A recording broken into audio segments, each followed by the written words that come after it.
Hello and welcome back मेरे देश के भविष्यों। आज पढ़ने जा रहे हैं हम कोलम्स लॉ। पिछले वीडियो में चार्जेस के बारे में बहुत कुछ डिस्कस कर लिया है, तो आज आगे चलते हैं। चार्जेस को अगर आप पास पास रख दें, या फिर हमने जैसे देखा ना लास्ट वीडियो में हमने डिस्कस किया था कि दो चार्जेस हैं, अगर लाइक चार्जेस हैं तो वो रिपल्शन करते हैं, अनलाइक चार्जेस हैं तो वो अट्रैक्शन करते हैं, और वो कितने भी दूर हो, चार्जेस कितने भी दूर हो वो एक दूसरे के ऊपर फोर्स लगा रहे होते हैं। ठीक है, चाहे वो रिपल्शन का फोर्स हो चाहे वो अट्रैक्शन का फोर्स हो, ये लगा रहे होते हैं। इसके बारे में आपने 11th स्टैंडर्ड में इंट्रोडक्शन पढ़ा था। फर्स्ट चैप्टर में हमने ना फंडामेंटल लॉस मतलब फोर्सेस के बारे में पढ़ा था, राइट। 4 फंडामेंटल फोर्सेस थे, उसमें से एक फोर्स था हमारा इलेक्ट्रोमैग्नेटिक फोर्स, राइट। तो उसी फोर्स के बारे में है ये लॉ। ठीक है, कौन सा लॉ? Coulomb's law. तो आज हम उसी को डिस्कस करने वाले हैं डिटेल में। लॉ पढ़ेंगे, लॉ की बारीकियों को समझेंगे, लॉ कहां एप्लीकेबल है ये समझेंगे, और कुछ छोटे छोटे एग्जांपल्स लेंगे। लेकिन मानो मेरी बात, वो एग्जांपल्स भले हैं छोटे लेकिन बड़े ही इफेक्टिव हैं, बहुत ही काम के हैं, बराबर है। तो बातें खत्म करके आते हैं अपन मुद्दे पर। तो चार्ल्स ऑगस्टिन कोलम, इन्होंने एक लॉ दिया। लॉ क्या दिया उन्होंने कि जो दो चार्जेस हैं, अगर आप कोई भी दो चार्जेस कंसिडर कर लो, ठीक है, एक चार्ज है Q1, एक चार्ज है Q2। अब ये चार्जेस छोटे छोटे पार्टिकल्स हो सकते हैं, दो छोटे छोटे पार्टिकल्स हैं, इनके ऊपर चार्ज है। या हम कह सकते हैं कि दो ऑब्जेक्ट्स हैं, ठीक है, ये एक ऑब्जेक्ट, ये ऑब्जेक्ट, कोई भी ऑब्जेक्ट हो सकता है, इनके ऊपर कुछ चार्ज है, इस वाले ऑब्जेक्ट के ऊपर कुछ चार्ज है और इस वाले ऑब्जेक्ट के ऊपर भी कुछ चार्ज है। तो ये दोनों ऑब्जेक्ट्स कुछ दूरी पर रखे गए हैं। सपोज इनके बीच का जो डिस्टेंस है वो डिस्टेंस है हमारा d। ठीक है, दो चार्जेस, दोनों चार्जेस के बीच का डिस्टेंस है हमारा d। मैं और डिटेल में जाऊंगा, बारीकियों को बताऊंगा, मैं पहले ही बता रहा हूं। अभी फिलहाल जो नॉर्मल पॉइंट में चल रहे हैं वहां चलने दो, ठीक है। कई लोग ऐसे होंगे जिन्होंने और भी ये चीजें पढ़ी होंगी पहले ही, और फिर यहाँ कर ये तो यार नहीं मजा आ रहा है, ये सही नहीं जा रहा है। जाएंगे, सही जाएंगे, टेंशन मत लो। तो दो चार्जेस हैं, दोनों के बीच में डिस्टेंस है कितना हमारा d। तो कोलम ने क्या बोला? कोलम ने ये बोला कि ये जो दो चार्जेस हैं, ठीक है, इनके बीच में लगने वाला जो फोर्स है F, फोर्स है, वो डायरेक्टली प्रोपोर्शनल होता है to the product of charges, is directly proportional to product of charges. मतलब इन दोनों के मल्टीप्लिकेशन के डायरेक्टली प्रोपोर्शनल होता है। इसका मतलब जितना ज्यादा इन चार्जेस का वैल्यू होगा, जैसे जैसे आप चार्जेस की वैल्यू बढ़ाते जाओगे फोर्स बढ़ता जाएगा, बराबर है। अच्छा, उन्होंने ये भी बोला कि यही फोर्स जो है वो डिस्टेंस के स्क्वायर के इनवर्सली प्रोपोर्शनल है। मतलब कि जितना डिस्टेंस आप बढ़ाओगे फोर्स उतना कमजोर होता जाएगा, क्योंकि इनवर्स प्रोपोर्शन में है, बराबर है। और वो भी किस तरह से? तो देखो डी स्क्वायर मतलब अगर डिस्टेंस आप डबल कर दो, पहले दो ऑब्जेक्ट जितने दूर थे उसके कंपैरिजन में आप डिस्टेंस डबल कर दो, चार्जेस को उतना ही रखो, खाली डिस्टेंस को डबल कर दो, तो फोर्स में कितना चेंज आएगा पता है? स्क्वायर टाइम्स डिक्रीज हो जाएगा। तो आपने डबल किया ना, डबल तो यानी 2 का स्क्वायर यानी कि 1/4 टाइम्स, ठीक है। तो अगर आप डिस्टेंस डबल करते हो तो फोर्स 1/4 टाइम्स हो जाता है, ठीक है। न्यूमेरिकल्स करेंगे क्लियर हो जाएगा, इतना कंफ्यूज होने की जरूरत नहीं है। तो कहने का मतलब अगर डिस्टेंस आप बढ़ाते हो ना तो स्क्वायर के हिसाब से आपका फोर्स डिक्रीज हो जाता है, बराबर है। तो डिस्टेंस थोड़ा सा भी बढ़ाओगे तो फोर्स बहुत तेजी से डिक्रीज होता है, बराबर है।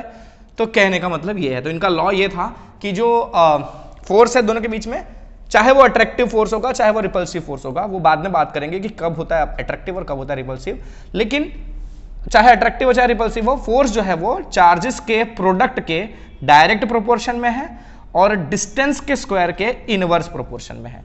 तो इसको हम कलेक्टिवली लिख सकते हैं F is proportional to Q1 Q2 by d square.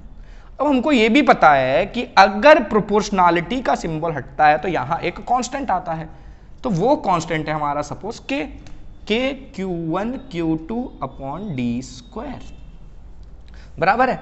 तो basically this is the law, F equals to K times Q1 Q2 by d square, बराबर है। अब इसमें ये K क्या है? K फिलहाल एक आर्बिट्री कांस्टेंट है, कुछ भी एक आर्बिट्री कांस्टेंट है, उसकी वैल्यू हमको नहीं पता फिलहाल, ठीक है। अभी मान लो कि उसकी वैल्यू आपको नहीं पता। कोलम ने जब अपना लॉ दिया ना, उन्होंने उस टाइम लॉ भी कुछ इसी हिसाब से दिया था, ठीक है।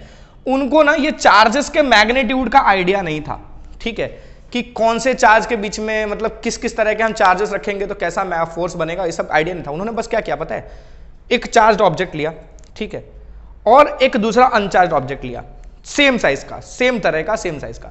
अब उन्होंने इन दोनों को कनेक्ट कर दिया, कनेक्ट करके फिर अलग किया, तो उनको यही समझ में आया, उन्होंने सोचा कि अगर इस पर कुछ चार्ज है और दोनों सेम तरह के हैं, ठीक है, अगर मैं दोनों को कनेक्ट करूं तो दोनों पर चार्जेस आधे आधे बढ़ जाएंगे। कैसे हो जाएंगे? आधे आधे बढ़ जाएंगे। तो इनको इन्होंने आमने सामने रखा कुछ पर्टिकुलर डिस्टेंस पर और फोर्स कैलकुलेट किया, और वो फोर्स कैलकुलेट करने के लिए उन्होंने टॉर्सनल बैलेंस का यूज किया था। वो टॉर्सनल बैलेंस अगर आपने 9th में भी पढ़ा हो, छोटी क्लास, और 11th में भी देखा हो, तो वो टॉर्सनल बैलेंस की ही मदद से ना जी की वैल्यू डिटरमाइन की थी, कैपिटल जी जो कि 6.67 इंटू 10⁻⁻11 है, जो हेनरी कैवेंडिश ने फाइंड की थी, ठीक है। ये वैल्यू उसी टॉर्सनल बैलेंस की मदद से फाइंड की गई थी। अगर आपको पता हो, न्यूटन ने जब लॉ दिया था ग्रेविटी का, ठीक है, Gm1m2/d², उसमें न्यूटन को ये जी की वैल्यू नहीं पता थी। उन्होंने बोला था कि ये जी की कुछ वैल्यू होगी, उनके पास आइडिया नहीं था कि उसकी वैल्यू क्या हो सकती है, बस उन्होंने लॉ दे दिया था, राइट। उनको ये पता था कि मासेस के प्रोडक्ट के डायरेक्टली प्रोपोर्शनल और डिस्टेंस के स्क्वायर के इनवर्सली प्रोपोर्शनल। जैसे यहाँ पर है चार्जेस के प्रोडक्ट के डायरेक्टली प्रोपोर्शनल और डिस्टेंस के स्क्वायर के इनवर्सली प्रोपोर्शनल, वैसा ही कुछ ग्रेविटी का लॉ था, ठीक है। उस टाइम उनको जी की वैल्यू नहीं पता थी, और ये जी की वैल्यू कैवेंडिश ने फाइंड की थी, और उन्होंने उसके लिए टॉर्सनल बैलेंस का यूज़ किया था। तो उसी टॉर्सनल बैलेंस का यूज़ हमारे कूलम जी ने भी यूज़ किया था। इन्होंने क्या किया, ऐसे ही दो ऑब्जेक्ट्स को लिए, चार्ज ऑब्जेक्ट्स, फिर कुछ डिस्टेंस पर रखा, फोर्स कैलकुलेट किया, फिर उसके बाद क्या किया इन्होंने, डिस्टेंस चेंज करके देखा, डिस्टेंस डबल करके, डिस्टेंस 4 टाइम्स करके, डिस्टेंस हाफ करके, ठीक है, इस तरह से फोर्सेस कैलकुलेट किए। फिर दो ऑब्जेक्ट्स पर चार्ज आधे आधे बंटवाए थे आपने ऐसे चिपका के, फिर इसको किसी और अनचार्ज ऑब्जेक्ट से सेम तरह के, इसको किसी और अनचार्ज ऑब्जेक्ट सेम तरह के। तो पहले Q चार्ज एक पर था, दो को कांटेक्ट में लाया, Q/2 हो गया। अब इसको किसी अनचार्ज से कांटेक्ट में किया तो Q/2 आधा आधा और बटा, तो Q/4 हो गया, फिर Q/Q। तो इस तरह से फर्दर डिवाइड कर करके बहुत सारे एक्सपेरिमेंट किए उन्होंने, और उस तरह से उन्होंने एक लॉ निकाल के दिया, बराबर है। अच्छा, अब ये K की वैल्यू जो है, ये K की वैल्यू जो है ना, वो डिपेंड करती है कि आप किन यूनिट्स में जा रहे हो और आप किस मीडियम में हो, ठीक है। ये K की वैल्यू मैंने क्या बताया, ये K ऐसा बेसिकली अगर देखा जाए तो ये K क्या है हमारा, इलेक्ट्रोस्टैटिक फोर्स कांस्टेंट है हमारा। क्या है ये? इसको हम कहते हैं इलेक्ट्रोस्टैटिक फोर्स कांस्टेंट, ठीक है। और इसकी जो वैल्यू है, it's value depends on the medium and the system of measurements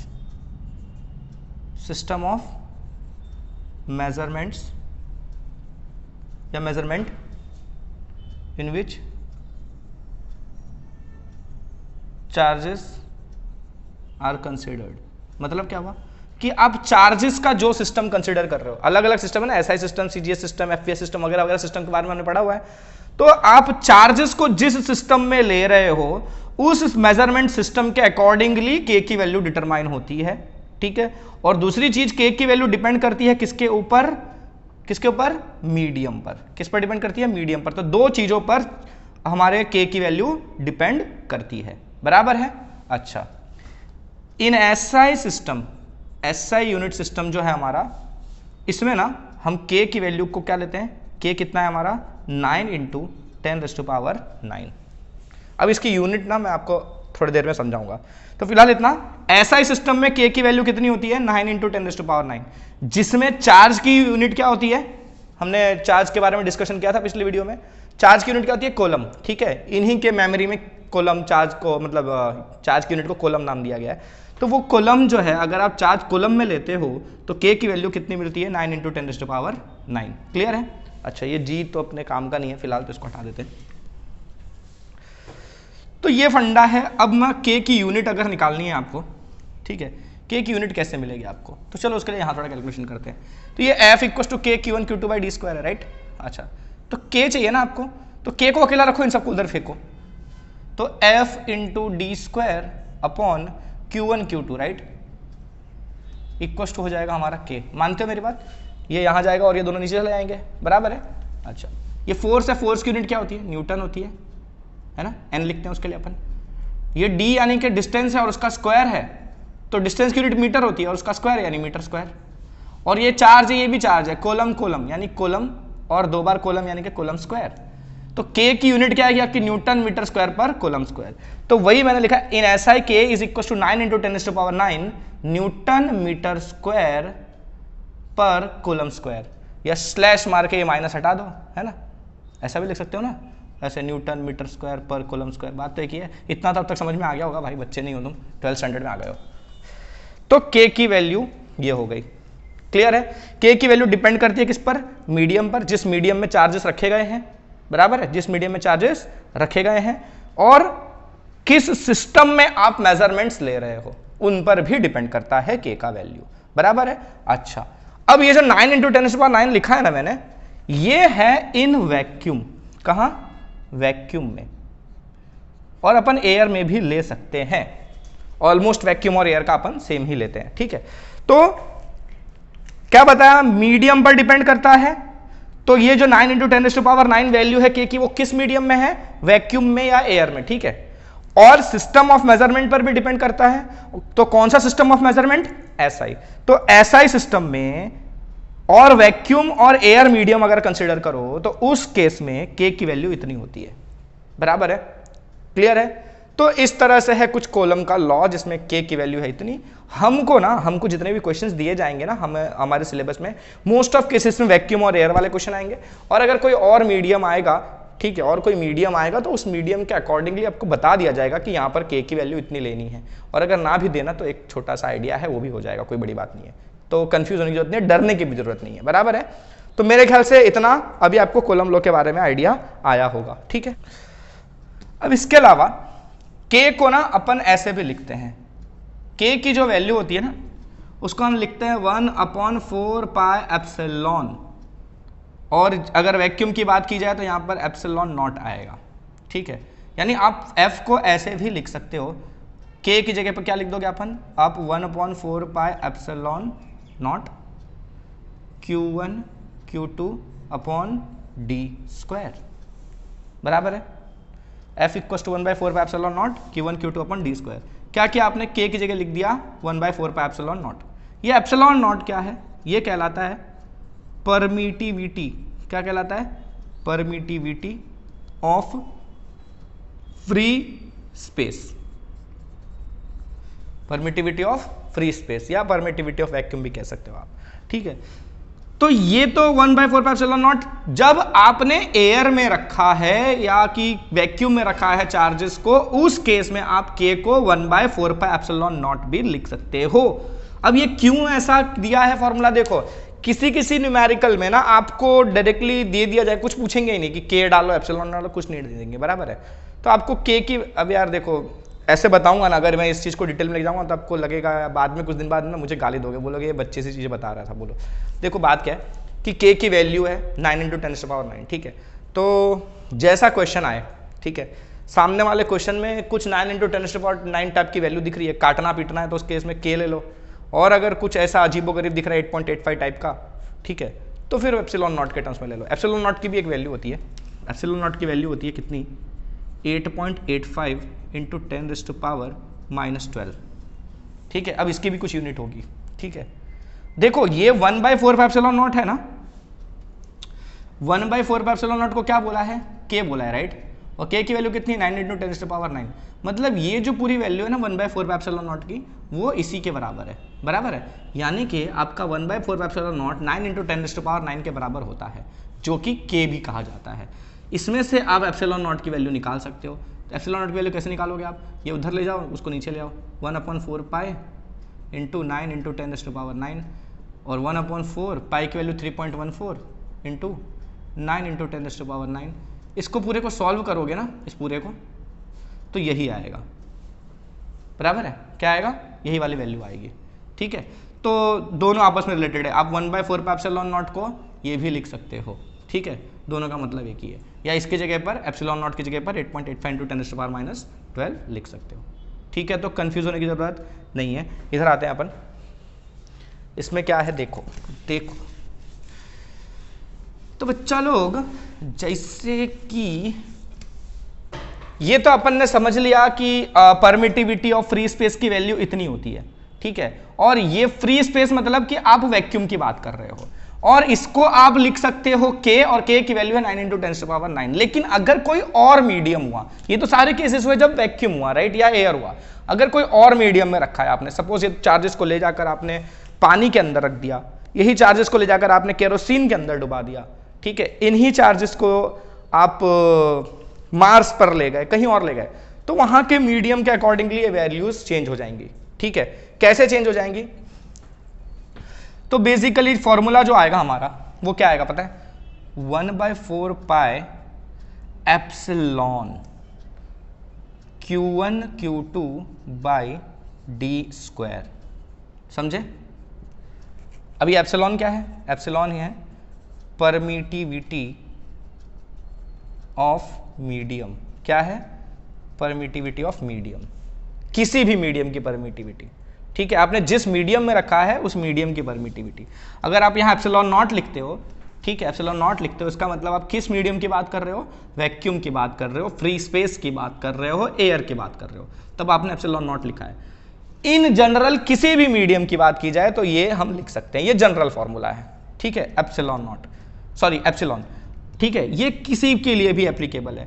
तो ये सबके लिए एप्लीकेबल है, मतलब इसके लिए भी तो एप्लीकेबल है, ठीक है। तो अगर यहां पर केरोसिन की बात की जाए, अगर चार्जेस केरोसिन में रखे गए हैं तो यहां पर एप्सिलॉन किसका आएगा? केरोसिन का आएगा। अगर चार्जेस मंगल ग्रह पर ले जाकर रखे गए तो मंगल ग्रह में जिस मीडियम में आपने रखा हो, वहां के एयर में रखा हो, तो वहां की परमिटिविटी आएगी। अगर आप इसको पानी में डुबा रहे हो तो पानी की परमिटिविटी आएगी।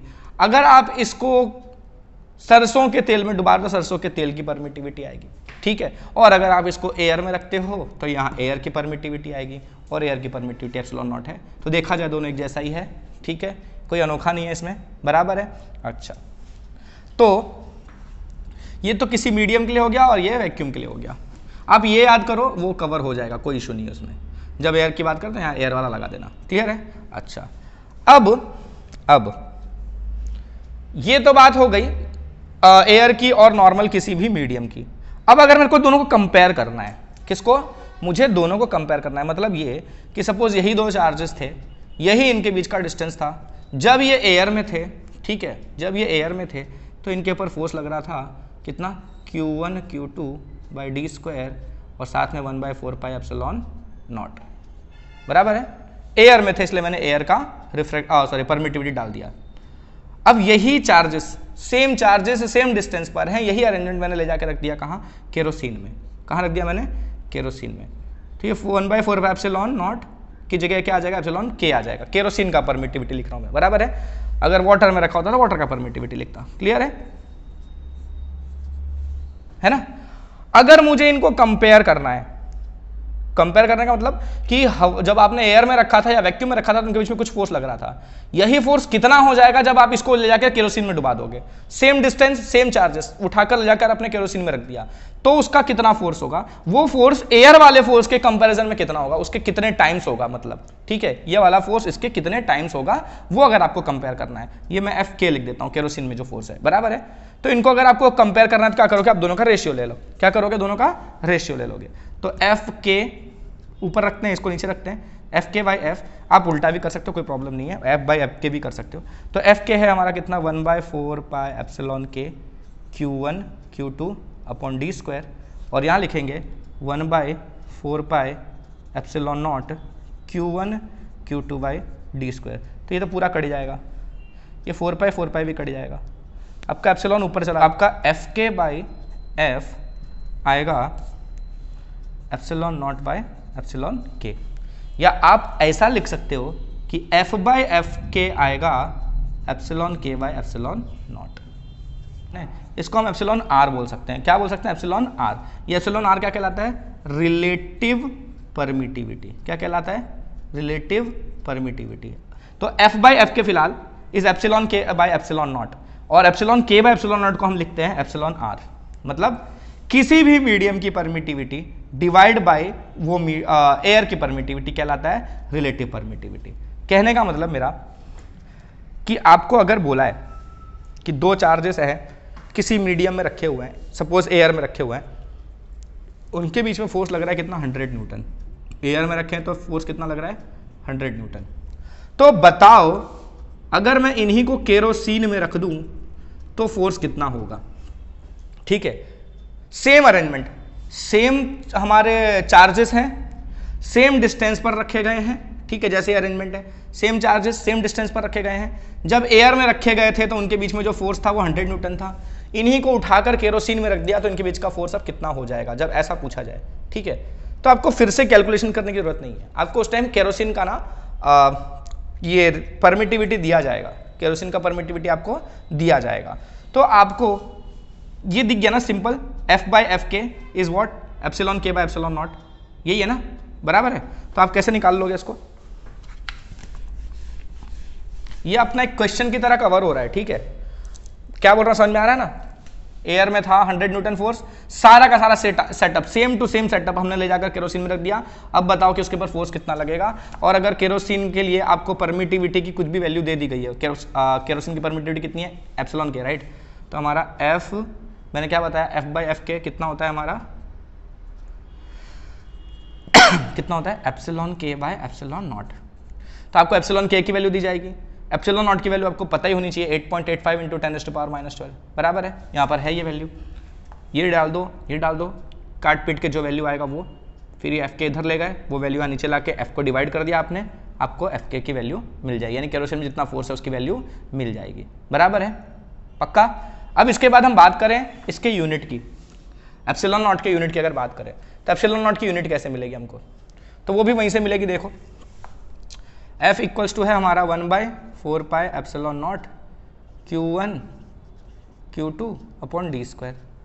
आपको एप्सिलॉन नॉट चाहिए ना, इसको यहाँ ले जाओ, फोर्स को यहाँ नीचे ले आओ, तो एप्सिलॉन नॉट यहाँ जाएगा तो फोर्स नीचे आ जाएगा, Q1 Q2 upon F D square, और ये 1/4 पाई तो है। तो ये तो एक नंबर है, इसका तो कुछ वैल्यू नहीं होता, इसका कोई यूनिट नहीं होगा, ये तो फिक्स है।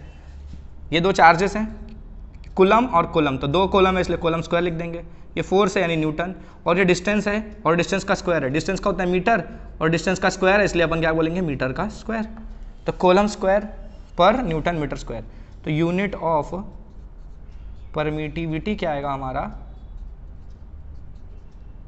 कूलम स्क्वायर पर न्यूटन मीटर स्क्वायर।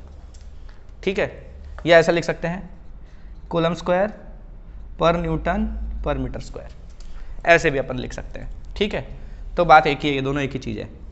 तो ये परमिटिविटी की यूनिट हो गई। परमिटिविटी होता क्या है देखो, अब वो भी समझ लेते हैं। ऐसे तो अपन नॉर्मली अपने बोल दिया फॉर्मूले में, ये एप्सिलॉन है, इसी को हम परमिटिविटी कहते हैं। एप्सिलॉन नॉट होगा तो परमिटिविटी ऑफ फ्री स्पेस कहेंगे, खाली एप्सिलॉन है मतलब किसी भी मीडियम की परमिटिविटी, बराबर है। अच्छा, तो ये बेसिकली होता क्या है कि देखो नाम क्या बता रहा है, परमिटिविटी। ठीक है, इसका जो मीनिंग होता है ना वो उसके नाम के ऑपोजिट है। परमिटिविटी मतलब परमिट करना, राइट। परमिटिविटी मतलब परमिट करना, मतलब अलाउ करना अपने थ्रू किसी चीज को होने के लिए। ठीक है, पर यह बंदा उल्टा काम करता है। परमिटिविटी अगर ज्यादा है मीडियम की, परमिटिविटी अगर ज्यादा है तो उस मीडियम में फोर्स की वैल्यू क्या हो जाएगी, कमजोर हो जाएगी। कैसी हो जाएगी, कमजोर है। मतलब अगर आप मीडियम की परमिटिविटी बढ़ा रहे हो ना तो फोर्स कमजोर हो जाएगा। डायरेक्ट देखो, आमने सामने देखो ना, फोर्स और परमिटिविटी में ऑपोजिट रिलेशन है, राइट। मतलब परमिटिविटी बढ़ाओगे तो फोर्स कम होगा और परमिटिविटी कम करोगे तो फोर्स बढ़ेगा। ऑपोजिट रिलेशन है ना, इनवर्स प्रोपोर्शन में दोनों।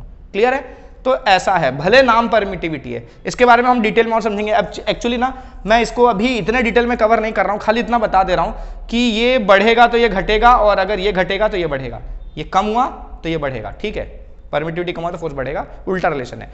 इसके बारे में डिटेल में समझ में आएगा जब हम इलेक्ट्रिक फील्ड वगैरह पढ़ लेंगे। ठीक है, तो उसके बाद में वापस से ये टॉपिक एक्सप्लेन करूंगा डिटेल में। ठीक है, तो फिलहाल इतना ध्यान रख लो कि दोनों का रिलेशन ऑपोजिट है एक दूसरे के।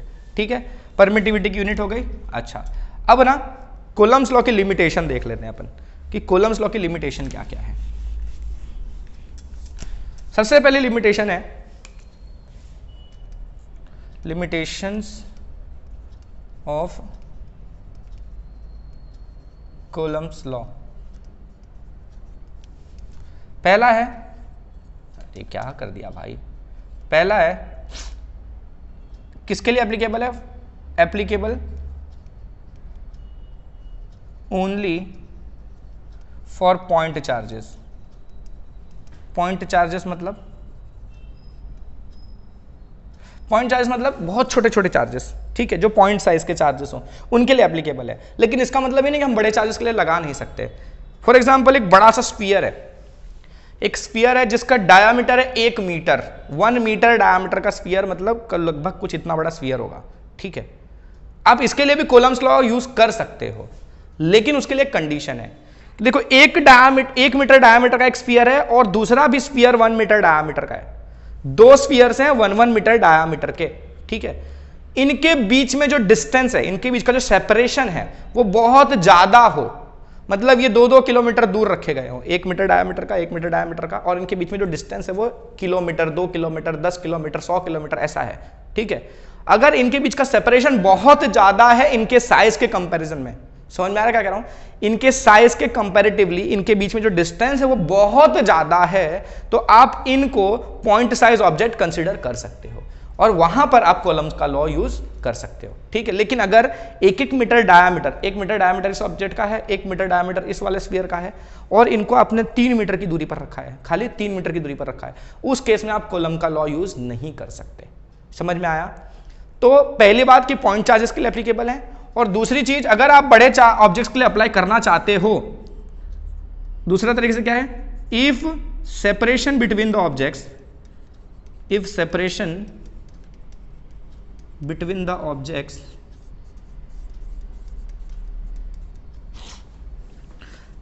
Is very large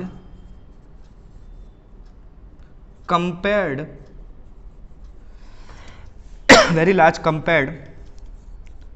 to the size of objects, then law can be used. क्यों? Because in that case we consider such objects to be very small.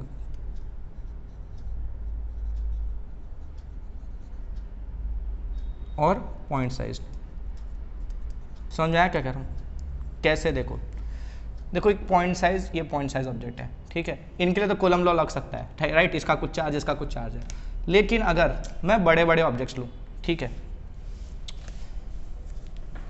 Suppose मैंने थोड़ा बड़ा ऑब्जेक्ट बनाया, पहले पॉइंट साइज के कंपैरिजन में बड़ा बनाया ना, ये पॉइंट के कंपैरिजन में मैंने बड़ा बनाया, लेकिन ये इतना दूर रखा है, तब देखो इनके बीच का सेपरेशन काफ़ी ज़्यादा है, ठीक है, इनके बीच का सेपरेशन काफ़ी ज़्यादा है, ठीक है। तो मैं इन दोनों के साइज के कंपैरिजन में देख रहा हूँ कि डिस्टेंस बहुत ज़्यादा है, तो मैं इन दोनों को पॉइंट साइज ऑब्जेक्ट कंसीडर कर सकता हूँ और उसके लिए मैं कॉलम का लॉ यूज़ कर सकता हूँ। तो पहली लिमिटेशन है कि ये पॉइंट साइज ऑब्जेक्ट्स के लिए ही एप्लीकेबल है, लेकिन इसका एक सॉल्यूशन भी है, आप इसको यूज़ कर सकते हो अगर आपका सेपरेशन ऑब्जेक्ट्स के साइज के कंपैरिजन में काफ़ी बड़ा हो तो, बराबर है। दूसरा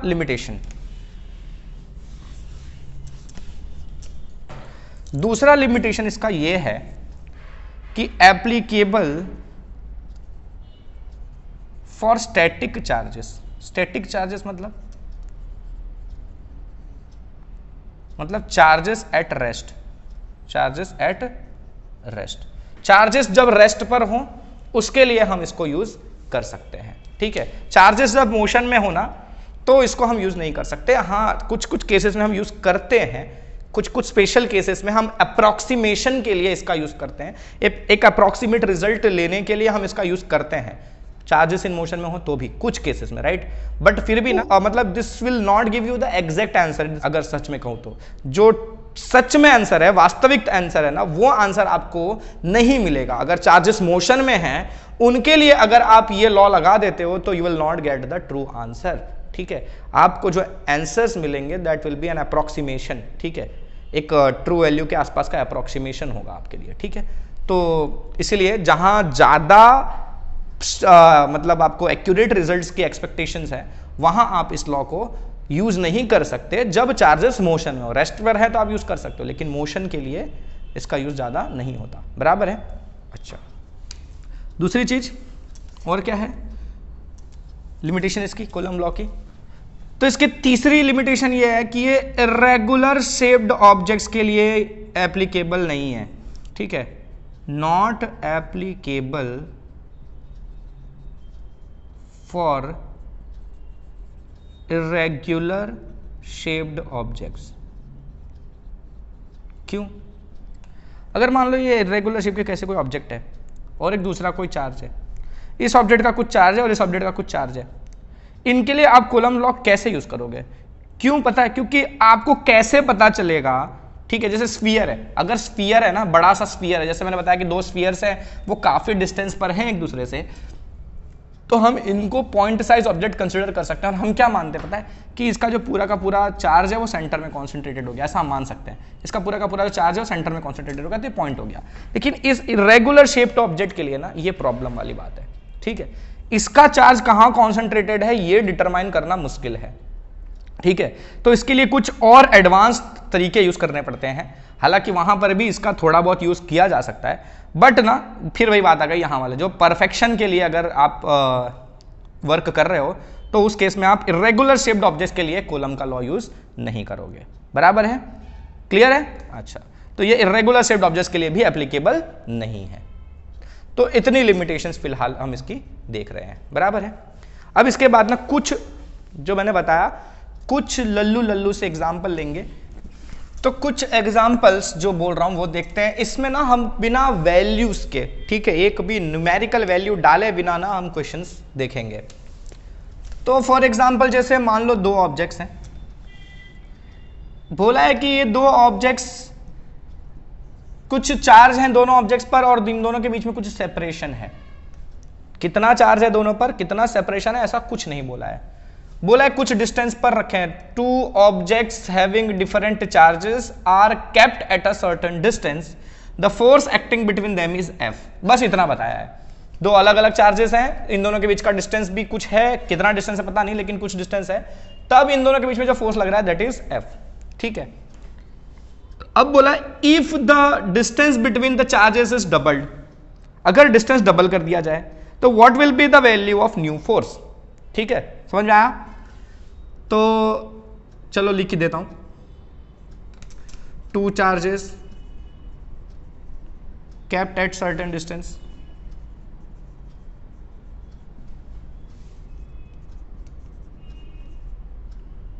the force acting between them, short में लिख रहा हूं तो क्वेश्चन के एकदम स्टेटमेंट उसे मत चले जाना, बस खाली डिटेल के लिए मैंने लिखा है। बोलो यार कैसा ग्रामर है, आता है ग्रामर मेरे को, ठीक है। हाँ, तो two charges kept at a certain distance, at certain distance the force acting between them is F. If the force is doubled, sorry, if the distance between them is doubled, if the distance between them is doubled, what will be the value of new force, नए force की value. और साथ साथ अगर चलो ये भी पूछ लेते हैं, and what is the percentage change in new force, sorry percentage change in the force, what is the percentage change in force, ये भी पूछ लिया। चलो साथ में भी डिस्कस कर ही लेते हैं आज। तो दो ऑब्जेक्ट्स हैं, दोनों चार्ज हैं, किसी डिस्टेंस पर रखे हैं, पता नहीं कितने डिस्टेंस पर रखे हैं, उस केस में इन दोनों के बीच में फोर्स लग रहा है F। बोला कि अगर डिस्टेंस डबल कर दिया जाए तो नया फोर्स कितना होगा, और साथ साथ ये भी बताओ कि फोर्स में कितना परसेंट का चेंज आया, ठीक है। अच्छा, तो इसको कैसे करेंगे, देखो हमारे पास फोर्स कितना है, F दिया हुआ है, राइट। अब हमको ना डिस्टेंस नहीं दिया तो डिस्टेंस अपने हिसाब से ले लेते हैं। चलो डिस्टेंस कितना है हमारा, D है, ठीक है। दोनों के बीच को डिस्टेंस कितना है हमारा, D है, ओके। और दोनों चार्जेस की वैल्यू भी नहीं है तो चलो चार्जेस भी अपने हिसाब से ले लेते हैं। एक को नाम दे देते हैं कैपिटल क्यू, एक को नाम दे देते हैं अपन स्मॉल क्यू। इस पे चार्ज है कैपिटल क्यू, इस पे चार्ज अपना स्मॉल क्यू, इस तरह से अपन ले लेते हैं, अपना एजम्पशन है ये, ठीक है।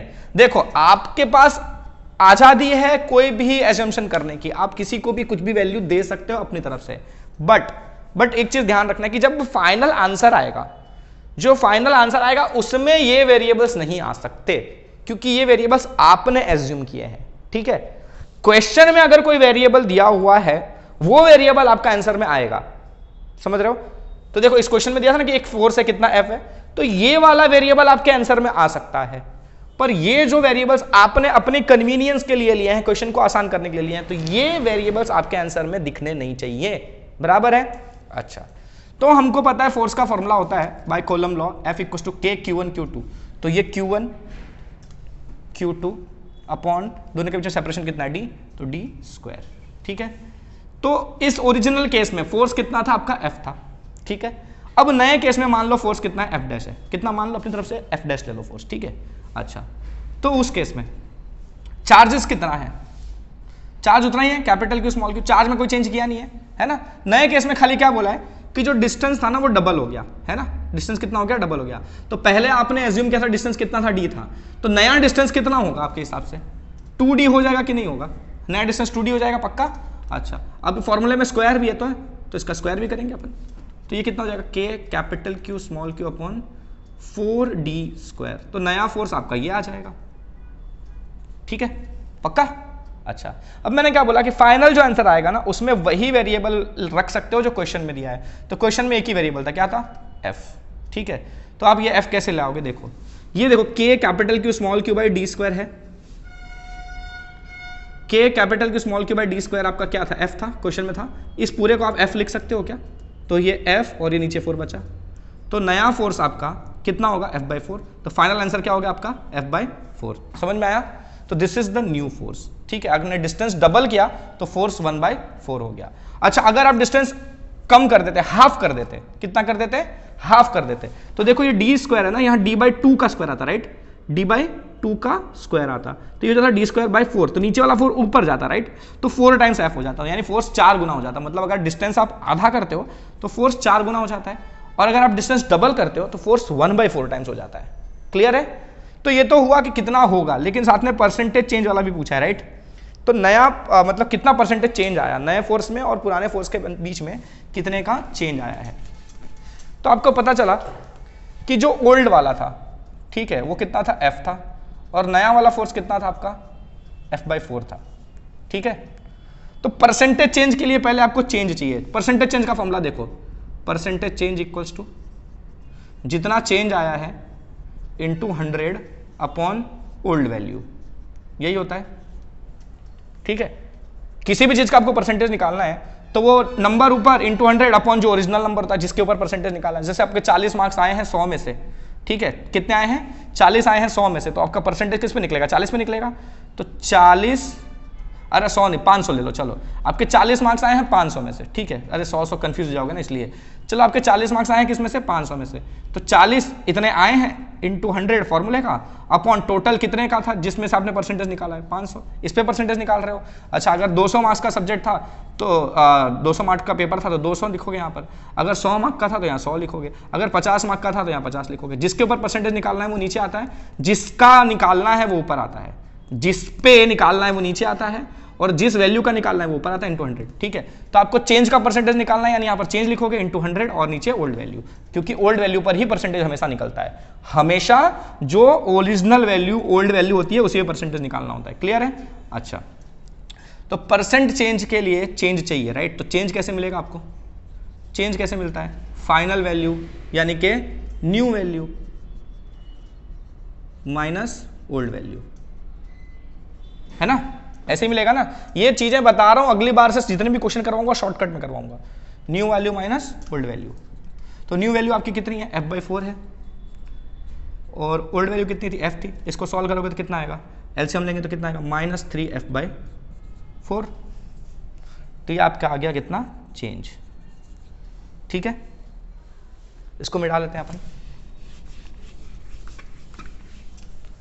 अब बात आ जाती है परसेंटेज चेंज की, तो कितना आता है चेंज इंटू 100, तो चेंज कितने का आया है, -3f/4 into 100 upon old value, old value कितना था आपका, f था, है ना। तो ये f और ये f कट गया, तो -3/4 टाइम्स 100, इसको कट करोगे 25, यानी कितना आया, -75%, ठीक है।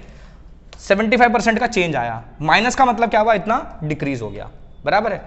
अगर आपका बढ़ता ना तो यही वाला आंसर आपका प्लस में आता, ठीक है, तो वो परसेंटेज इंक्रीज होता और ये परसेंटेज डिक्रीज। तो ऑप्शन कैसा दिया है ना उसके हिसाब से देखना है आपको। अगर आपको ऑप्शन में ना माइनस प्लस के हिसाब से आंसर दिया है, -75 + 75 -125 + 125, तो आपका आंसर -75 वाला आएगा, ठीक है। अगर आपको लिखा है कि 75% डिक्रीजेज, ठीक है, 125% डिक्रीजेज, 75% इंक्रीजेज, 125 इंक्रीजेज, जो भी ऑप्शन दिया है, तो 75% और माइनस है मतलब डिक्रीजेज, तो आपको 75% डिक्रीजेज वाला ऑप्शन टिक करना रहेगा। क्लियर है। तो इस तरह से ध्यान देना है आपको, बराबर है। अच्छा, इसके ना शॉर्टकट भी है, सिंपल सी बात है, ये सब है ना अपन शॉर्टकट में भी सॉल्व कर सकते हैं, कोई बड़ी बात नहीं है। क्लियर है।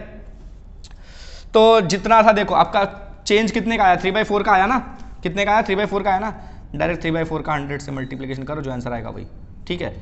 और आपको इतना तो समझ में आता है ना कि भाई ये f से f/4 हुआ यानी कम हुआ है ना, यानी डिक्रीज ही हुआ है ना। तो 75, इसको 3/4 इंटू 100 करके क्या आ रहा था आपका, 75 आ रहा था। तो 75 और ये दिख रहा है कि डिक्रीज हो रहा है, तो 75% डिक्रीज वाला ऑप्शन, और अगर माइनस प्लस वाला है तो माइनस लगा के लिख दो डिक्रीज के लिए। क्लियर है, इतना कोई लंबा चौड़ा कैलकुलेशन करने की जरूरत नहीं है, ये पहली बार था इसलिए मैंने करवा दिया। जिनको तकलीफ होती है शॉर्टकट करने में उनके लिए स्टेप बाय स्टेप प्रोसीजर करवाया है, बाकी सबको तो शॉर्टकट में ही निपटाना है, बराबर है। अच्छा, अब अगर इसी क्वेश्चन को ले लो, ठीक है, इसी क्वेश्चन को समझो अगर कि चलो डिस्टेंस में कोई चेंज नहीं किया, डिस्टेंस में कोई चेंज नहीं किया, ठीक है। बोला पहले सेम कंडीशन, दो चार्जेस थे, कुछ डिस्टेंस पर थे, नहीं पता कितने डिस्टेंस पर थे, लेकिन फोर्स दिया था दोनों के बीच का F, सेम क्वेश्चन।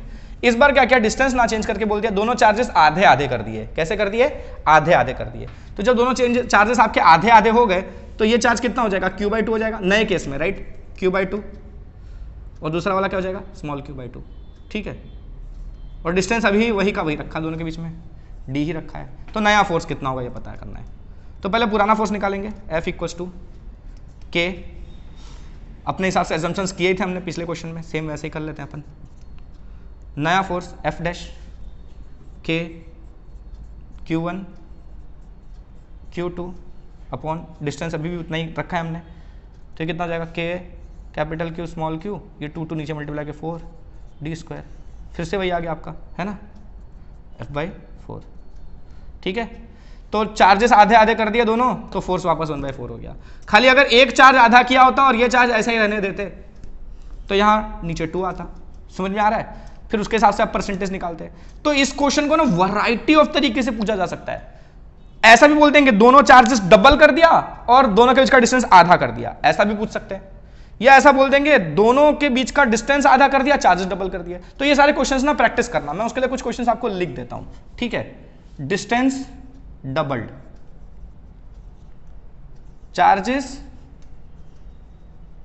वो भी डबल्ड, सेम क्वेश्चन के लिए, ठीक है। ये कंडीशंस दे रहा हूं, ये आप प्रैक्टिस करना, परसेंटेज चेंज भी निकालना, ठीक है। और भी हम कुछ क्वेश्चंस अगले वीडियो में करेंगे अच्छे अच्छे, टेंशन मत लो। तो distance double, charges doubled, distance halved, charges doubled, ठीक है। वन चार्ज हाफ्ड, एक चार्ज को आधा कर दिया। वन चार्ज ट्रिपल्ड, एक चार्ज को 3 टाइम्स कर दिया। डिस्टेंस ट्रिपल्ड, ठीक है। तो इन हर केस के लिए, ठीक है, न्यू वैल्यू भी निकालनी है आपको एंड परसेंट चेंज भी निकालना है, ठीक है। ये सारी वैल्यूज आपको सॉल्व करनी है प्रैक्टिस करके। जो आपके आंसर्स आते हैं कमेंट में मेंशन करो, और अगर नहीं करते हो तो कोई बात नहीं, क्या कर सकता हूं मैं, आके डंडा लेके मारने थोड़ी आऊंगा, और इतनी हिम्मत कहाँ है मेरी, ठीक है। तो जो भी वैल्यूज हैं आपकी, वो सारी वैल्यूज आप सॉल्व करके अगर कमेंट करते हो तो अच्छी बात है, और प्रैक्टिस करो, आपस में शेयर करो, दोस्तों के साथ बात करो, जो भी करना है करो। तो कुछ ये लल्लू क्वेश्चन थे, इसके बाद और अच्छे अच्छे लेवल के कुछ क्वेश्चन अगले वीडियो में लेके आऊंगा। तो तब तक के लिए आपको थोड़ा सा इंतजार करना पड़ेगा, थोड़ा सा, वाकई में थोड़ा सा। तो जो नए हो, अगर सब्सक्राइब करना चाहो, अच्छा लगे तो कर देना, बाकी आपकी इच्छा, ठीक है, डेमोक्रेसी है भाई। तो मिलते हैं अगले वीडियो में, तब तक के लिए बाय।